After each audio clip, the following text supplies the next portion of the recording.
ઇન્ડો-પાક border સીમા દર્શન નડાબેટ ખાતે વિધાનસભાના અધ્યક્ષ શંકરભાઈ ચૌધરીની અધ્યક્ષતામાં સામૂહિક સૂર્ય નમસ્કાર કાર્યક્રમ યોજાયો।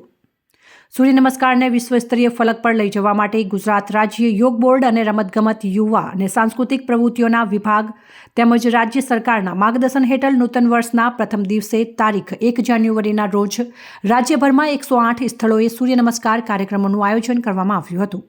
તે અંતર્ગત ગુજરાત વિધાનસભાના અધ્યક્ષ શંકરભાઈ ચૌધરીની અધ્યક્ષતામાં ઇન્ડો-પાક બોર્ડર સીમા દર્શન નડાબેટ ખાતે રોગને પડકાર સૂર્ય નમસ્કાર થીમ હેઠળ સામૂહિક સૂર્ય નમસ્કાર કાર્યક્રમ યોજાયો હતો, જેમાં ડીસાના ધારાસભ્ય પ્રવીણભાઈ માળી પણ સહભાગી બન્યા હતા। ગુજરાત વિધાનસભાના અધ્યક્ષ શંકરભાઈ ચૌધરીએ આ પ્રસંગે જણાવ્યું હતું કે પ્રાણાયામ યોગ એ આપણો સાંસ્કૃતિક વારસો અને આપણું સંશોધિત જ્ઞાન છે। આપણી સંસ્કૃતિ સર્વે ભવંતુ સુખીના, સર્વે સંતુ નિરામયા અને વસુધૈવ કુટુંબકમ વિચારધારાની છે। આપણે જ્ઞાનને છુપાવ્યું નથી, એની પેટન્ટ આપણે કરાવી નથી।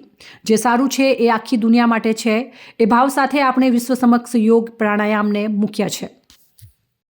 કેટલાક પ્રાણાયામ સૂર્ય નમસ્કાર કરતાની સાથે નેચરલ કોર્સમાં થાય છે, તો સૂર્ય નમસ્કાર એક અમોદ કહી શકાય એવું આપણા જીવન માટેની એક મૂડી છે। રેગ્યુલર જો જીવનની અંદર કરવામાં આવે અને સમંત્ર જો કરાય તો સૌથી વધારે સારું। મંદિર ન જઈએ તો પણ પછી ચાલે। સમંત્ર સૂર્ય નમસ્કાર જે લોકો કરી નાખે તો પછી સૂર્યથી મોટા કોઈ દેવની ઉપાસના કરવાની પણ કોઈ જરૂર રહેતી નથી હોતી। તો બધું કામ સહજતાથી અર્લી મોર્નિંગ કરી શકાય, દિવસ પણ સરસ થાય।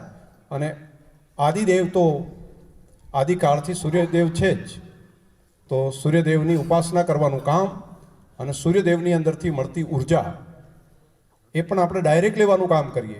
સૂર્યમાંથી ઉર્જા વનસ્પતિમાં જાય છે, વનસ્પતિનો ખોરાક સૂર્યપ્રકાશ, એ ખોરાક વનસ્પતિમાંથી આપણે લઈએ છીએ। તેને સાથે સાથે પેરેલલ જો સૂર્યની અંદરથી જો ઉર્જા લેવાનું આપણે ચાલુ કરી શકીએ, તેમાંથી પ્રાણ લેવાનું ચાલુ કરી શકીએ, તેમાંથી ઉર્જા મેળવવાની જો વિધિ આપણે શીખી શકીએ તો માનવ હજુ વધારે આગળ વધી શકે। માનવ શક્તિ, પ્રાણી શક્તિ આ પ્રાણો દ્વારા હજુ વધારે ઓર સશક્ત બની શકે।